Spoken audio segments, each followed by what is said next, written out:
जय श्री राम। योगेश आनंद कालेका सभी सुनने वालों को प्यार भरा नमस्कार। मित्रों, चैत्र शुद्ध प्रतिपदा और नवरात्रि दोनों की आपको शुभकामनाएं। मैं यही आदि शक्ति से प्रार्थना करता हूँ कि भाई आपकी कृपा मेरे भारतवर्ष पे अखंड रहे। प्रणाम। अप्रैल 1755 में मैंने बताया है कि दादा राघोबा दादा उत्तर भारत में था और उत्तर भारत में अवध क्षेत्र में जितने भी हमारे तीर्थ क्षेत्र थे उसको विकसित करने का और मुक्त करने का प्रयत्न राघोबा दादा कर रहा था।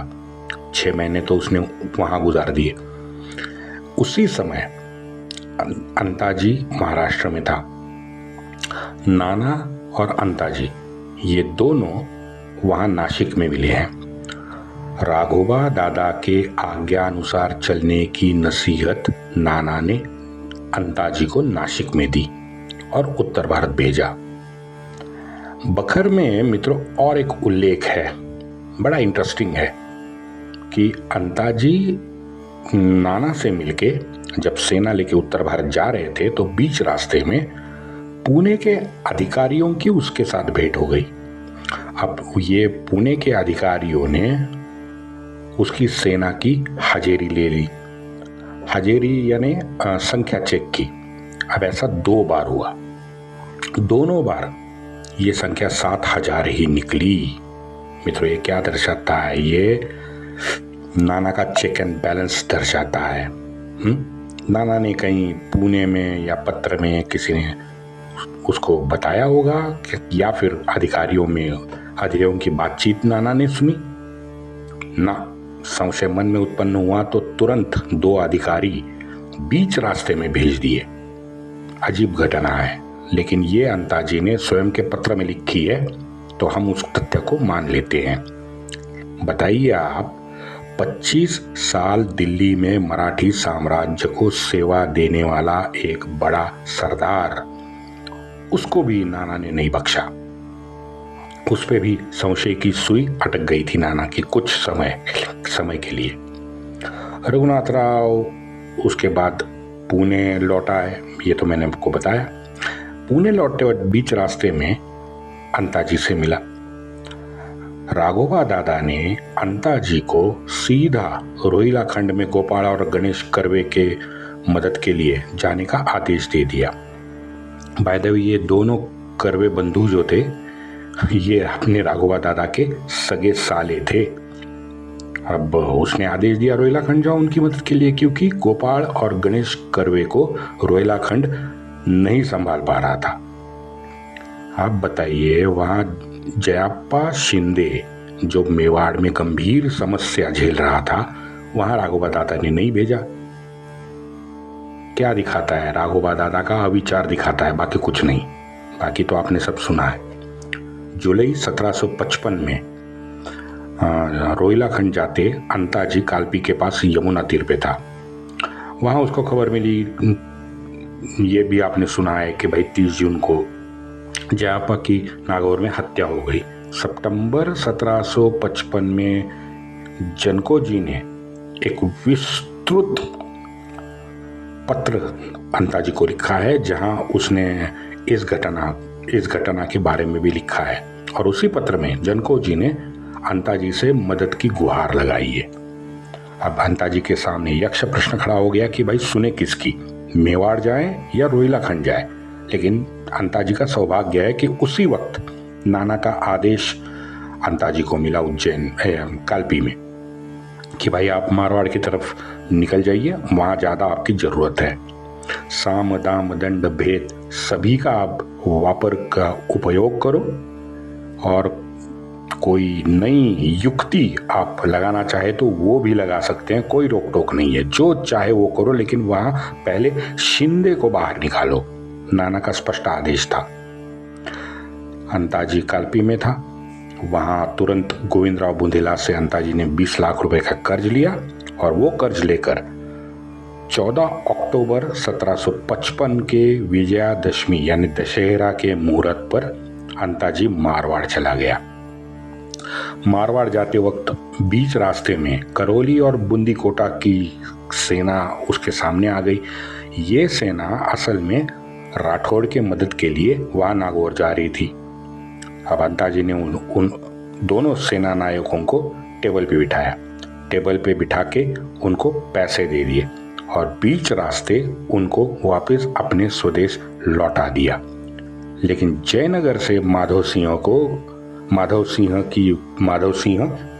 विजय सिंह को लगातार मदद पहुंचा रहा था। तो अंताजी ने क्या किया? अंताजी ने जयपुर पे हमला किया। जयपुर को क्षति पहुंचा के माधव सिंह को अंताजी ने फाइनल मैसेज दे दिया। उसी समय जयपुर से कोटा या बूंदी के अनिरुद्ध सिंह और शिंदे इनके बीच लड़ाई हो रही थी। अंताजी को आते देख तुरंत अनिरुद्ध सिंह बीच रास्ते में रुक गया, लड़ाई रोक दी। माधव सिंह ने भी पीछे से अनिरुद्ध सिंह को पैगाम भेजा कि भाई आप स्वदेश लौट आओ तुरंत, लड़ाई छोड़ के। अनिरुद्ध सिंह फिर लौटा बूंदी और बूंदी से सीधा अनिरुद्ध सिंह निकला, वो अंताजी के छावनी पहुंच गया। अंताजी से उसने बड़ी लंबी दीर्घ बातचीत उसने की। बातचीत के बाद अनिरुद्ध सिंह भी अपनी सारी फौज को जयपुर में लौटने का आदेश अनिरुद्ध सिंह ने दिया। अंताजी अनिरुद्ध के साथ नागौर में शिंदे से जाके मिले। उसके बाद मराठाओं ने तुरंत नागौर पे बड़े तीखे हमले शुरू किए, क्योंकि अब वो मराठे आश्वस्त हो गए थे कि भाई बूंदी, कोटा, करौली, जयपुर, जोधपुर, यहाँ से ज़्यादा मदद तो इसको मिलने वाली है नहीं विजय सिंह को। तो मराठाओं ने नागौर पे हमले शुरू किए। अंदर विजय सिंह अटका हुआ था नागौर शहर में, महल में, लेकिन विजय सिंह राजपूत था तो शेर दिल तो था ही। हाँ, फिर उसने अपनी ताकत इकट्ठा की, एकजुट करके मैदान में फिर उतरा। लेकिन इस बार उसके साथ ज्यादातर कोई नहीं थे, तो उसकी संपूर्ण पराजय हुई। पराजय स्वीकार करके संधि के लिए उसने हाँ कह दी और टेबल पे बैठ गया। अब यहाँ टेबल पे बैठने से पहले दत्ताजी शिंदे का और जीवाप्पा शिंदे का दोनों का एक ही मकसद मारवाड़ आना था कि भाई उनको राम सिंह को संपूर्ण राज्य सौंपना था। यही तो संकल्प था इस कहानी का। पहले तो अड़ गया, पहले देने के लिए कुछ भी देने के लिए तैयार नहीं था विजय सिंह। उल्टा उसने मराठाओं से पैसों की मांग कर ली कि भाई आपने युद्ध किया है, आपको पैसा मुझे देना पड़ेगा। अरे बाप रे, ये तो उल्टी गंगा हो गई। लेकिन वहां थे अंताजी माणकेश्वर। अंताजी के सामने ना दत्ताजी की चली ना विजय सिंह की चली। उसने दत्ताजी को भी पूरा बता दिया कि आप भी सिर्फ राम सिंह का नाम लेके यहाँ टेबल पे मत बैठो, है ना, आपकी सोच जरा बड़ी कर दो। आखिरकार विजय सिंह और मराठे जो निर्णय लेंगे उसे मानने को दत्ताजी भी तैयार हो गया, विजय सिंह भी तैयार हो गया। अंताजी ने दत्ताजी को सुझाव दिया कि वो ज़्यादा खींचतान इस संधि में ना करे, क्योंकि हमें यहाँ से निकलना है, जो नाना का आदेश था। समय और पैसा ये दोनों बड़े पैमाने पर ज़ाया हो चुके थे, खर्च हो चुके थे। इसलिए अंताजी ने दत्ताजी को सुझाव दिया। फिर बाद में टेबल पे एक संधि हो गई। मेवाड़ के 3 हिस्से कर दिए गए। मुझे ये कागज पे ही था। विजय सिंह को एक, राम सिंह को एक और मराठाओं को एक। मराठाओं की नज़र तो पैसे पे थी और जोधपुर के दरबार पे थी और जोधपुर के राजस्व पे थी। तो टेबल पे एक विचार आया कि भाई फौजी खर्चा जो मराठी सेना का हुआ उसको 2 करोड़, अंताजी और उसकी फौज उसको थोड़े पैसे, और पुणे सरकारी तिजोरों में थोड़े पैसे। कुल मिला के 5 करोड़ रुपए की मांग मराठाओं ने कर दी। जिस पत्र में ये जो विधेय थे, उस विधेय में ये भी लिखा है कि अजमेरी में राम सिंह शासन करे, झालार में विजय सिंह शासन करे और जोधपुर मराठाओं को सौंपे। अब इन शर्तों के साथ करार हो गया। नागौर की लड़ाई इस तरीके से बंद हो गई। चलो बढ़िया है। उसके बाद अंताजी की छावनी में दत्ताजी और विजय सिंह की भेंट वार्ता हुई। ये सदिच्छा भेंट थी, एक दूसरे का बड़ा सम्मान दोनों ने किया। भेंट वस्तु यहाँ से वहाँ, वहाँ से यहाँ, शाही भोजन दिया गया। अब उसी तंबू में राम सिंह भी पहुंचा। राम सिंह पहुंचा तो दोनों का मिलाप हो गया। भाई राम सिंह और विजय सिंह चचेरे भाई जो थे, गिले शिकवे उन दोनों ने त्यागने की कसम खा ली। राम सिंह से फिर बाद में वहीं जगह पे बूंदी कोटा और करौली के गोपाल सिंह भी मिले। अनिरुद्ध सिंह से राम सिंह मिले। बड़े मैं सब गुड़ी गुड़ी हो गया वहाँ पे। जयपुर ने अपने 2 करोड़ जो सेना का खर्चा और जीएसटी जो उसका बकाया था वो मराठाओं को सौंप दिया कैश। अब इस संधि से किसको ज्यादा फायदा मिला, क्या लगता है आपको? कुछ हुआ? इस संधि के बारे में आगे पैसों के मामले में कुछ नहीं हुआ, ये दुखद है। और एक, इस संधि के बारे में ज़्यादा किसी भी लेख में या पुस्तक में मुझे ज़्यादा पढ़ने को नहीं मिला डिटेल। क्यों नहीं पढ़ने को मिला? ये विस्तृत जानकारी देने वाला पत्र फरवरी 1756 का है, लेकिन हमारे सरदेसाई गुरुजी को एक दुविधा हो गई कि भाई इस पत्र के अन्य संदर्भ जो इस पत्र में है, उसमें अंताजी को जो आत्मक्लेश हुआ है उसके बारे में सरदेसाई गुरुजी कहते हैं कि भाई मुझे बड़ी परेशानी हुई अंताजी से। इस पूरे पत्र में होळकरों का नामो लेख भी नहीं सरदेसाई गुरुजी को दिखा। अब इससे क्या अंदाजा लगाए, क्या तर्क निकाले बताइए? इतना विस्तृत पत्र, इतनी 1.25 साल चली जो लड़ाई है वो खत्म हो गई। वो संधि का जो कागज था, उस कागज में मल्हारराव होळकर के बारे में एक शब्द भी नहीं है। अंताजी को होळकर की ना राघोबा दादा की, दोनों की शायद याद नहीं आई। इसका मतलब ना सरदेसाई गुरुजी समझ रहे हैं ना मैं समझ रहा हूं कि इतनी घृणा अचानक क्यों हो गई मराठाओं को। खैर 1 करोड़ रुपए की वसूली हो गई। नागौर, मेड़ते, अजमेरी और बीकानेर। अजमेरी यानी मराठी में अजमेरी लिखा है, वो अजमेर है। नागौर, मेड़ते, अजमेर और बीकानेर, ये सारे गांव की जो चौकियां थी वहां पे राम सिंह ने आधिपत्य जमा के अपने सैनिक बिठा दिए। वसूल किए 1 करोड़ में क्या कहते हैं, आधा 50 लाख रुपए राम सिंह को दे दिए गए, बाकी के 50 लाख शिंदे ने रख लिए। मेवाड़ का पूरा बंदोबस्त करके मराठे शिंदे के साथ उज्जैन पहुंचे। टॉड ने ये लिखा है, मैं टॉड की बात बता रहा हूं आपको।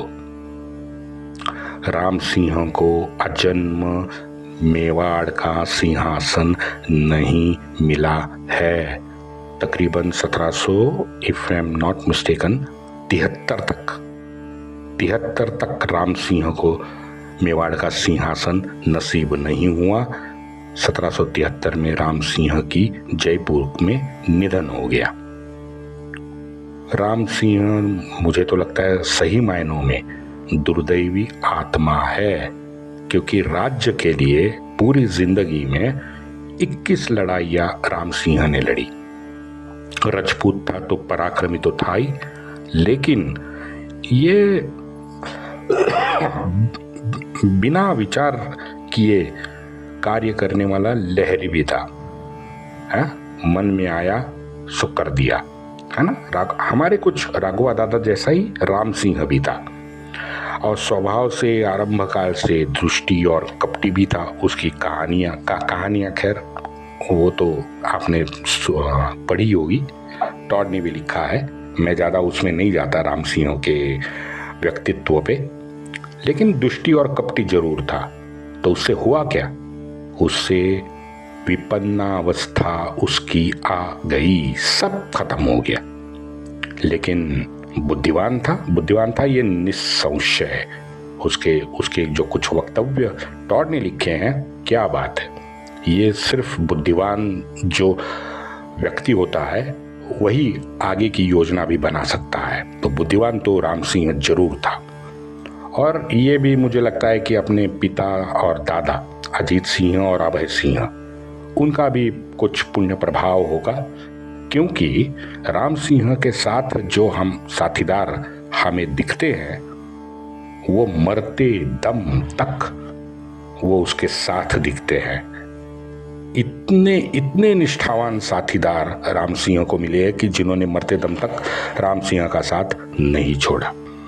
विजय सिंह तो बख्त सिंह के निधन के बाद ही गद्दी पर बैठा। अब गद्दी पर बैठा, उस वक्त बड़ा अज्ञानी था, नाबालिग था, सोच नहीं थी और थोड़ा अहंकारी भी था। सीधी बात है, हम देखते हैं ऐसे ही होते हैं। ऐसे राजाओं के पुत्र ऐसे ही ज्यादातर निकलते हैं। अब जोश में मराठा उनसे लड़ा, लड़ते 1.5 साल हो गए। इसने पूरे अपने राज्य को कफल्लक बना दिया। बस एक जोश था, मराठा उनसे लड़ना है, ठीक है भाई। हाँ, आप हम सब जानते हैं कि जो युद्ध लंबा चलता है हमेशा उस युद्ध में जीवित हानि तो होती ही है, उसके साथ राज्य व्यवस्था, अर्थव्यवस्था, खेती, उद्योग, व्यापार, इन जैसों का भी ह्रास होता है ना। सारा मामला ठप पड़ जाता है युद्ध की वजह से। आज वो यूक्रेन का जो मस्करा है ना, जो नंगा होके लोगों को अपनी कला दिखा रहा था, बुद्धिहीन जोकर भांड अध्यक्ष जो बना है वो यही कर रहा है। कितने साल हो गए बताइए, ये रशिया से युद्ध कर रहा है।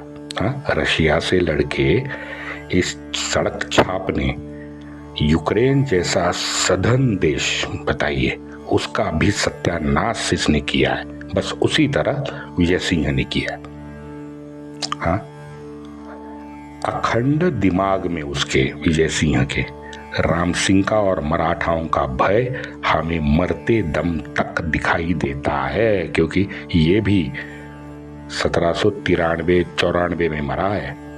तब तक उसकी जितनी भी गतिविधियां हम देखते हैं 93 तक विजय सिंह की, उसमें ये भय हमेशा उसको सताता रहा। जब तक राम सिंह जिंदा रहा, अखंड राम सिंह का भय था और मराठाओं का भय था। तो उसकी मानसिक स्थिति और उसने जो बाद में निर्णय लिए हैं वो तो दिखते हैं कि भाई इसकी मानसिकता बड़ी कमजोर हो गई है। इस पूरे मुहिम में मैं अभी बहुत बार बता चुका हूं कि पूरा खर्चा आया था 3 करोड़। लेकिन मित्रों, बहुत बड़ा सराहनीय कदम शिंदे ने उठाया है कि इस जो पूरा का पूरा राजपूताना का अभियान था उसमें उसके जितने भी साथी थे उनका 1 रुपए का नुकसान या उनका पगार शिंदे ने नहीं रोका। उनको सारों को पैसे दिए। उज्जैन में पहुंचने के बाद शिंदे को एक और खबर मिली। क्या मिली?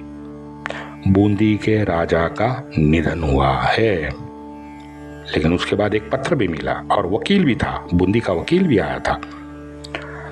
उस पत्र में लिखा था कि पत्र सुविद्य पत्नी ने उसके लिखा है, बूंदी के राजा के पत्नी ने एक पत्र लिखा जो अपने अल्पवयीन पुत्र को राजगद्दी पे बिठाने के लिए एक बार फिर शिंदे से मदद मांग रही थी।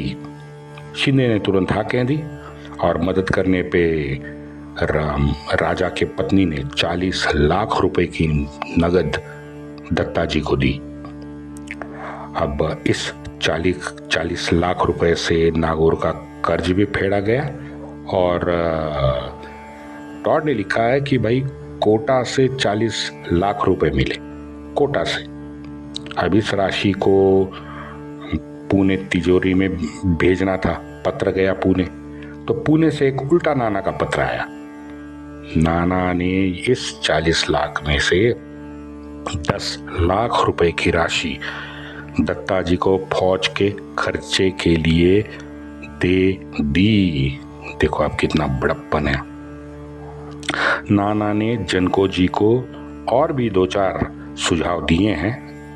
ये पत्र 17 अगस्त 1756 को उज्जैन भेजा गया। वंदे मातरम।